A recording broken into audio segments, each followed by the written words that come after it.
bienvenue dans les maternelles d'Afrique. Pour ce nouveau rendez-vous, on se retrouve tous ensemble pour parler famille. C'est parti!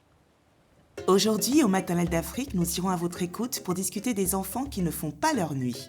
Puis, nos enfants de la récré nous diront ce qu'est être malade.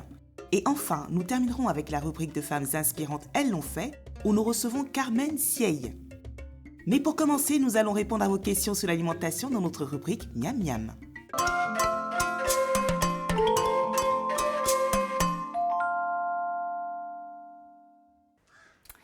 Alors aujourd'hui, je vais répondre à la question de l'asthme qui nous écrit depuis Libreville au Gabon. Qu'est-ce qu'il me dit? Angela, est-ce que c'est vrai qu'il ne faut pas donner de produits sucrés et du sucre aux enfants avant l'âge de 1 an? Si oui, pourquoi? Alors l'asthme, c'est une très bonne question. J'ai d'ailleurs tout de suite posé la question à notre docteur nutritionniste, le docteur Amenito, qui est togolais, et il dit non. On ne donne pas de sucre aux enfants avant l'âge de 1 an. Pourquoi? Parce que avant 1 an, l'enfant va construire sa palette gustative. C'est là qu'il va découvrir tous les goûts. Donc, si vous rajoutez du sucre ou du sel, vous faussez sa construction, sa découverte des goûts. Ça, c'est la première chose. Le risque, ensuite, c'est d'avoir des enfants qui deviennent dépendants au sucre. Vous savez pourquoi? Parce que, en fait, quand vous consommez du sucre, vous produisez de l'endorphine.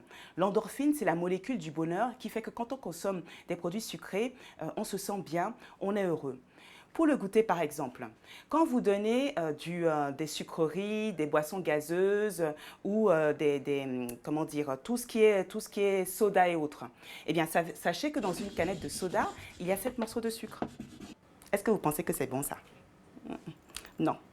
Donc, on va éviter les sodas, on va plutôt donner des jus de fruits naturels parce que la nature nous donne tout ce qu'il faut. Dans les fruits, nous avons du glucose et le glucose est parfait, le glucose ne rend pas dépendant. Vous savez, aujourd'hui, j'ai envie de vous parler d'une plante. Cette plante, c'est le quinqueliba. Le quinqueliba, vous la voyez comme ça, on la trouve au Togo, on la trouve au Sénégal et elle est super parce qu'elle permet de lutter contre les troubles de la digestion. Quand vous mangez un peu lourd, il faut bien se faire plaisir dans la vie. Quand vous mangez un peu lourd, par exemple le foufou, un petit foutou avec de la sauce graine, après on a un peu de mal à faire passer ça. Vous faites infuser du quinqueliba et là, ça vous permet de lutter contre les problèmes de constipation, contre les problèmes de digestion et aussi contre les problèmes de remontée gastrique et autres flatulences qui peuvent arriver, qui sont très désagréables. L'asthme, j'espère que j'ai répondu à votre question. Si vous aussi, vous avez des questions sur l'alimentation auxquelles vous souhaitez que je réponde ou si vous avez des recettes à partager, vous les postez sur la page Facebook des Maternelles d'Afrique.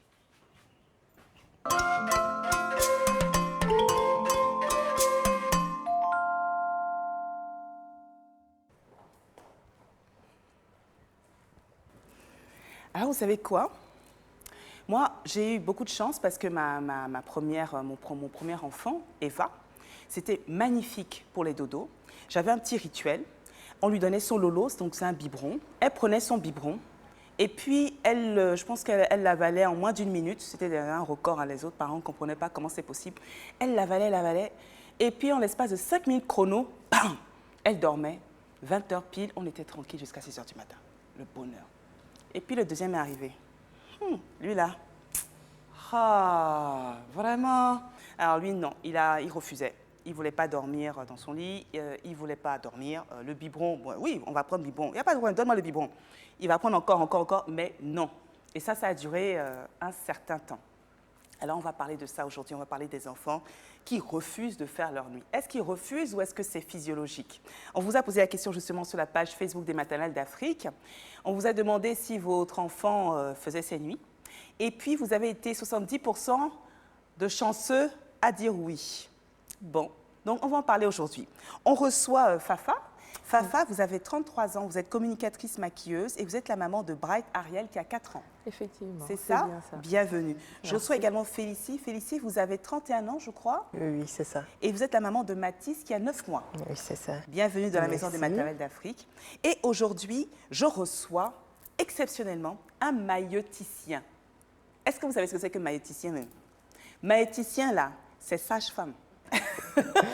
Jean-Claude Wogna, merci d'être là. Alors vous, par contre, vous êtes très cool. Vous avez dit, mais non, moi je suis sage-femme. Tout à fait. C'est comme ça que vous vous présentez. Jean-Charles Wogna. Je suis vraiment ravie. J'ai dit quoi? Jean-Claude. Ah, J'ai vraiment un problème avec les prénoms. Hein. Allez, je prends. Ok, très bien. Merci d'être là, merci d'être venu partager votre expertise et votre expérience dans la Maison des maternelles d'Afrique. Donc aujourd'hui, je vais commencer avec vous, Fafa. Fafa, vous, quand votre enfant est né, il a fait sa nuit tout de suite ou bien c'est comment? Non, pas du tout. Ah, Pas du tout. Je peux dire qu'avec la grossesse, j'ai fait quand même 2 ans sans dormir correctement. 12 ans, la grossesse compris, incluse. Oui, incluse. Aïe, aïe, aïe. Oui, parce que je l'ai allaité jusqu'à 15 mois et je peux dire que jusqu'à ces 15 mois, je n'ai pas vraiment dormi. Donc, quand on dit que vous ne dormiez pas vraiment, ça se passait comment la nuit? Est-ce que vous aviez un rituel? Comment ça marchait? Bon, déjà, c'était bébé numéro 1. Ah, Bon, c'est le seul, on va dire jusqu'à présent. Bébé numéro 1, du coup, je ne m'y connais pas. Je n'avais pas forcément une aide. Bien sûr, ma mère était là, mais la nuit, elle dormait. Voilà. Donc, j'étais un peu confrontée à tout ça, toute seule. Déjà, on va dire que bébé commençait à dormir vers 22 heures. 22 heures. 22 heures, Mais il oui. faisait quoi avant? Il Il allait en boîte, il revenait, il faisait quoi? non, non, je veux dire que vraiment, où je peux dire, ok, moi aussi, je vais fermer les yeux. Parce qu'avant ça, c'était vraiment, bon, les siestes de bébé, voilà, mais avant ça, c'est je dors un peu, je me réveille un peu, je dors un peu, je me réveille un peu. Donc, pour dire que vraiment, moi, je vais aussi faire ça. Donc, on va dire qu'il est déjà 22 heures. Et c'était environ chaque 1h30. Au moins jusqu'à 6 mois, parce que j'ai fait l'allaitement exclusif. Donc, en fait, Fafa, c'est toutes les heures 30 jusqu'aux 6 mois de votre bébé, vous l'aviez là ou là? Ou là. Et après, il restait sur le lit à côté. Non, après, c'est pas tout, c'est qu'il vous réveille en plus, il squatte le lit, quoi. Voilà. il Non squatte. mais incroyable. Voilà, parce que dès qu'on le remet dans le berceau, ça c'est au bout de... Non, ça faisait plus les 1h30 là, parce que... Voilà. Mais lui, là, Oui, il a été, il était très coriace. bon, on va revenir sur lui. Et vous, D'accord. Félicie, comment se sont passées les premières nuits? Bon, les premières nuits ont été difficiles. Première maternité, j'étais un peu seule au début. Maman était là, comme elle continue de travailler. Donc, il fallait après me laisser aller au boulot. J'ai ma mémé qui est venue, mais vraiment, c'était pas trop ça. Qu'est-ce qui se passait alors? Donc, Bon. est-ce que vous aviez un rituel? Est-ce que vous l'allaitiez? Oui, D'accord, pareil, exclusivement. pareil. Et donc, au début, c'était quel rythme? Est-ce que c'était toutes les heures 30, toutes les 2 Bon. heures, toutes les 3 heures? C'était comment? Lui, vraiment, il n'a pas beaucoup dormi. Et ça continue. Ah. C'était pareil. Si il a trop dormi, c'est 1h30. Sinon, moins d'1 heure. Waouh! Donc, à chaque réveil, il réclame le sein. Le sein, le sein. La nuit, là, Là, c'était chaud. très, très, très chaud. Parce qu'en plus, comme le sein, là, c'est là, est-ce que vous tiriez votre lait pour faire partager avec papa ou bien c'est seulement là, là? Non, parce qu'il a refusé le biberon. À 2 mois, j'ai voulu faire l'allaitement Miss. Il a carrément refusé. Donc là, le sein, le sein, le sein, rien que le sein. Oh là là. La sage, comme on dit ici. C'est comme ça, je dis le sage alors Le du sage, coup. du coup, Le ouais. sage.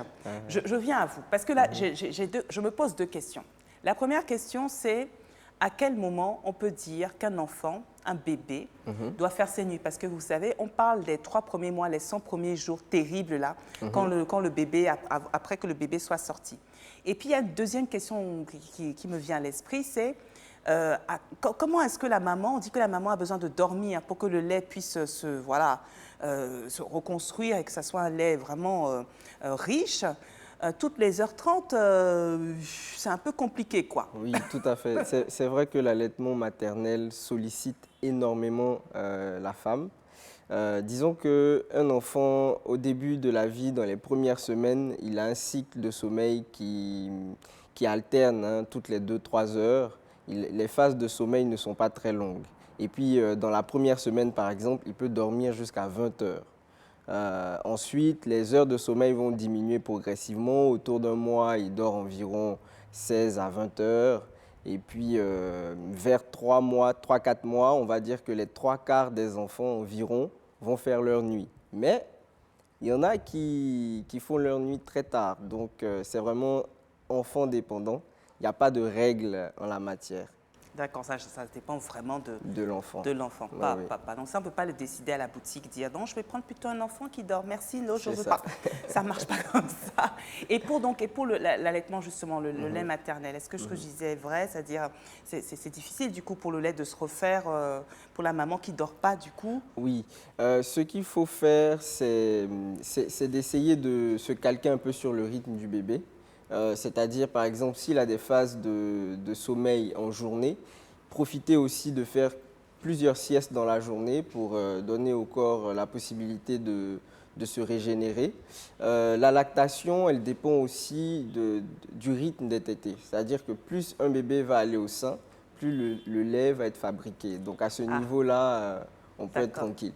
L'alimentation doit être conséquente, elle doit être riche en légumes, en nutriments. Et puis, il faut bien s'hydrater aussi, bien boire. Ah oui. Donc, Fafa, je reviens vers vous. Donc, là, il ne dort pas. Donc, qu'est-ce que vous avez fait? En plus, il est là, il vient au milieu du lit, il squatte. Oui, Comment squat. vous avez fait alors? Il faut dire qu'au début, j'étais vraiment perdue. J'étais vraiment perdue. Ça a été très difficile, surtout qu'à la base, le sage vient de le dire, il faut avoir ses heures de sieste et tout ça. Non, moi, déjà, à la base, je ne suis pas quelqu'un qui fait des siestes. Donc, je dors, je profite de mes nuits. Donc là, c'était vraiment la grande... Oui, c'était vraiment difficile. Alors, la technique que j'ai trouvé une position. J'ai essayé de trouver une position parce qu'à un moment, ça n'allait plus. Ça n'allait plus et comme il a dit aussi, j'avais beaucoup de lait. Donc, en plus. voilà. Donc, en plus, des fois, moi-même, Il fallait décharger. il fallait décharger. Donc,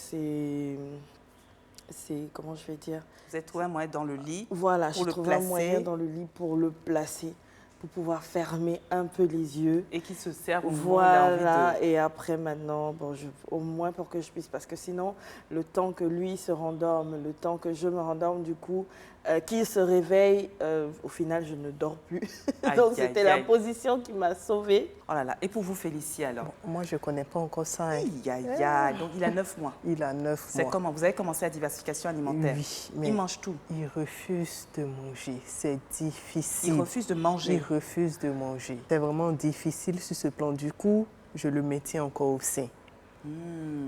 Je le mettais encore au sein. C'est difficile.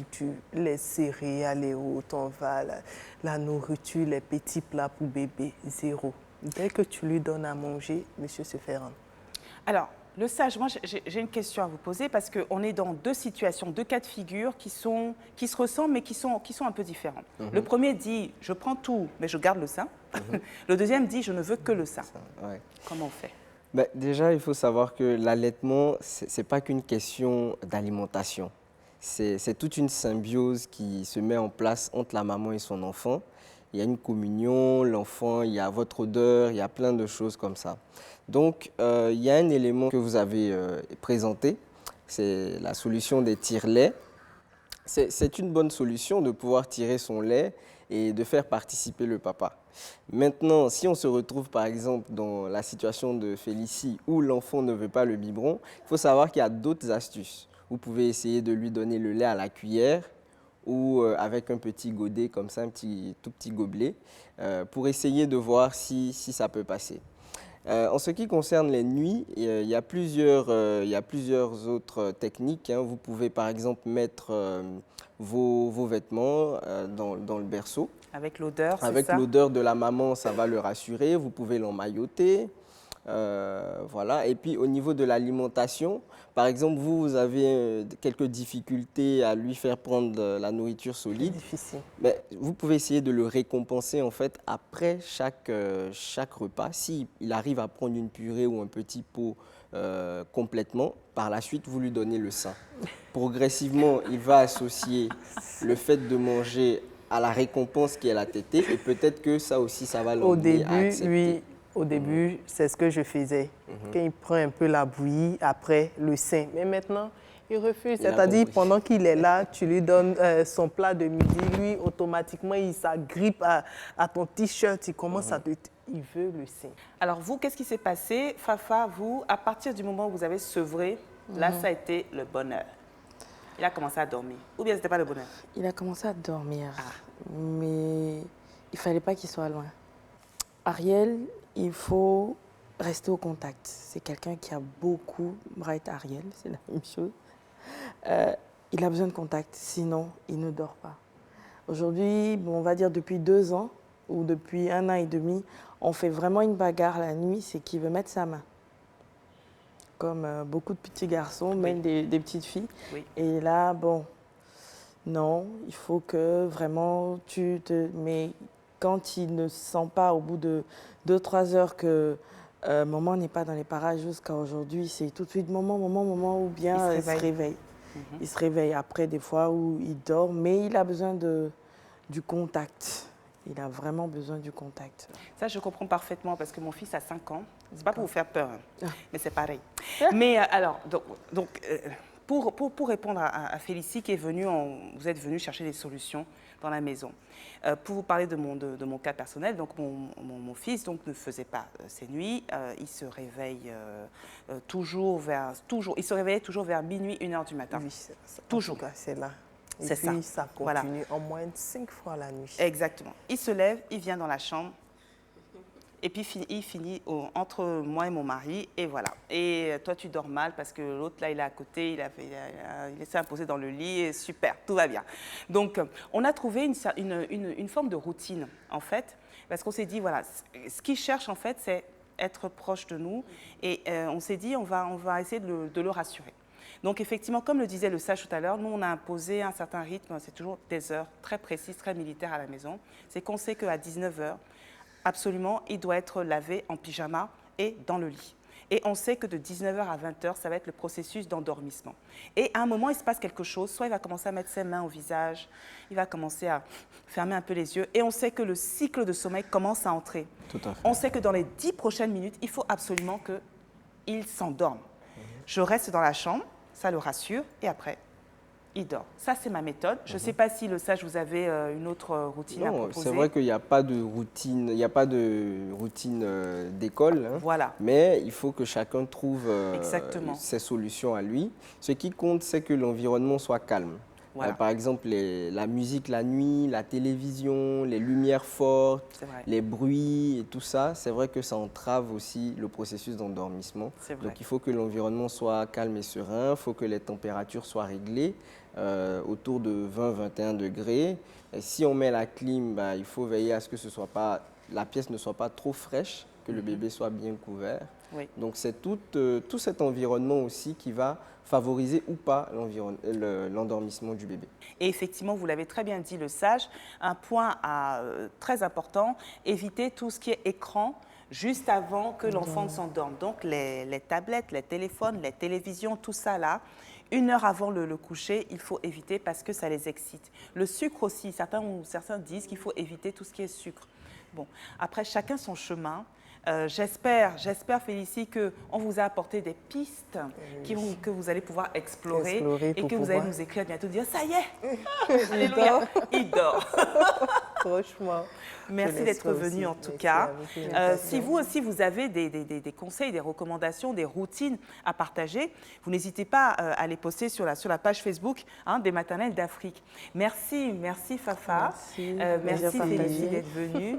Merci beaucoup. Et puis le sage, c'était un plaisir de recevoir un mailloticien dans la maison des Maternelles d'Afrique.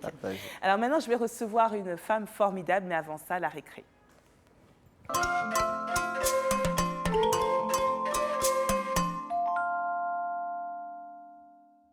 Être malade, c'est quand il y a le sida, du palu, du coco, mal au ventre. On a quelque chose qui nous fait mal et on va vers les vétérinaires. Ça veut dire qu'elle est enceinte. Et le docteur nous prescrit des médicaments.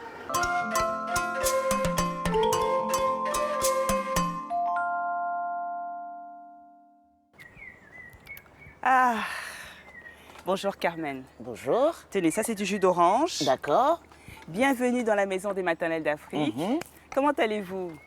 Je vais très bien, merci. Vous allez bien. Alors dites-moi, vous êtes ivoirienne? Effectivement, je suis ivoirienne, oui. Et vous avez une expérience de vie particulière. D'accord. Parce que vous êtes lancée dans l'élevage de lapins. Oui. La Ah. cuniculture. La cuniculture, ça se dit. Mais alors pourquoi les lapins? C'est en 2010, donc en pleine crise post-électorale, Oui. que me vient à l'esprit la cuniculture ou l'élevage de lapins. À D'accord. cette époque, nous avions la crise de la Syrie, qui est toujours d'actualité. Il y avait donc la crise ivoirienne et le printemps arabe. Le printemps arabe s'est très vite passé et il présentait des signes similaires à la crise ivoirienne. Que c'était particulièrement une crise qui ne perdurait pas dans le temps. Et donc j'attirais l'attention de mon époux sur la nécessité d'avoir un élevage domestique. Au cas où la crise perdurait, nous serions rabattus sur cet élevage-là. Si mon stock, même si prévoyante, Oui. il couvrait, le stock de provisions couvrait les besoins alimentaires de ma famille. Mais alors par contre, ce qui m'interroge quand même, c'est que pourquoi les lapins? Ça aurait pu être les poulets, ça aurait pu être, je sais pas moi, les cochons. Pourquoi les lapins? Alors, les lapins, parce que j'ai découvert que mon choix s'est porté particulièrement dessus, parce que c'est une viande savoureuse. Et puis, elle présente de nombreux atouts nutritifs.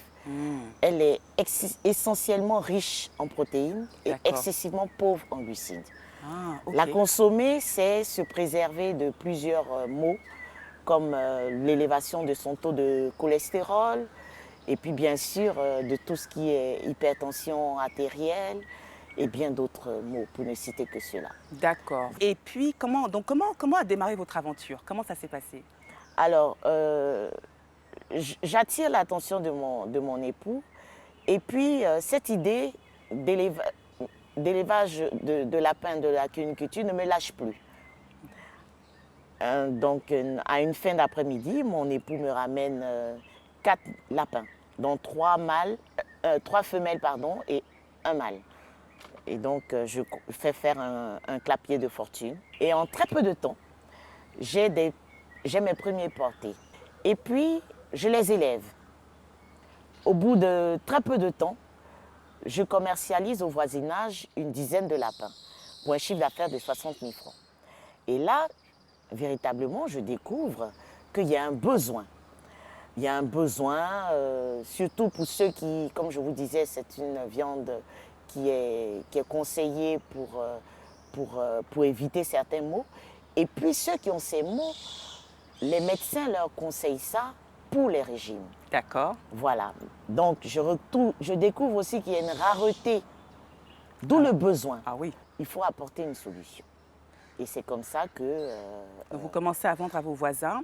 j'ai commencé à vendre à mes voisins. Mais Et bon, puis ça devient, ça prend. Parce du que clapier de fortune, Oui. je passe, avec le chiffre d'affaires que je réalise, je passe à un bon et beau clapier qui tombe quand on arrive chez moi dans le jardin. Tout le monde tombe en admiration. Les lapins, plus le clapier et tout ça.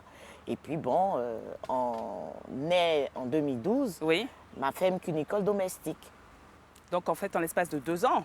En l'espace de 2 ans. Voilà. Voilà, j'ai fait ce petit parcours-là. Et puis, je commercialise et puis approvisionne les hôtels et grands restaurants de haut standing d'Abidjan. En 2013, donc, je réalise un chiffre d'affaires de 5 millions. Extraordinaire. Vous passez de 60 000 à 5 De 60 millions. en 2013. Mais c'est extraordinaire. Alors, Ouais. vous avez des enfants, vous êtes maman. Oui, je suis maman de 3 beaux et adorables garçons. Alors, quels sont les prénoms? Quel âge ont-ils? Alors, il y a William Isaac Junior, 18 ans. Oui. Ephraim Georges Cédric, 12 ans. Et puis Pekka Chris Chaloum, 11 ans. Qu'est-ce qu'ils ont pensé de votre nouvelle aventure, Cunicole? Parce que, donc, j'ai bien compris, quand vous êtes arrivé, donc le dernier avec quel âge, une fois que vous êtes lancé Alors, le dernier, il avait, en 2010, il avait 3 ans. Ah oui, donc c'était encore un petit. Oui. Alors justement, comment est-ce que vous avez fait pour gérer cette nouvelle aventure et en même temps vous occuper de vos enfants? Alors, la priorité, c'est la famille. Mais ce qui me permet de m'occuper de ma famille, c'est ma vie professionnelle. D'accord, donc j'ai mis en place une bonne organisation. Et donc je suis vraiment aux petits soins et très attentionnée pour ma famille. Voilà. Magnifique. Ouais, ouais, Donc ouais. vous êtes bien accompagné par votre famille et vous êtes là aussi pour votre famille. Tout à C'est fait. extraordinaire. C'est ça en fait on va dire notre fonction de femme africaine, c'est de D'accord. pouvoir nous épanouir professionnellement, je pense, Mhm. et de nous épanouir aussi à la maison. Je vous remercie Carmen d'être venue aujourd'hui nous partager avec nous votre expérience. Mhm.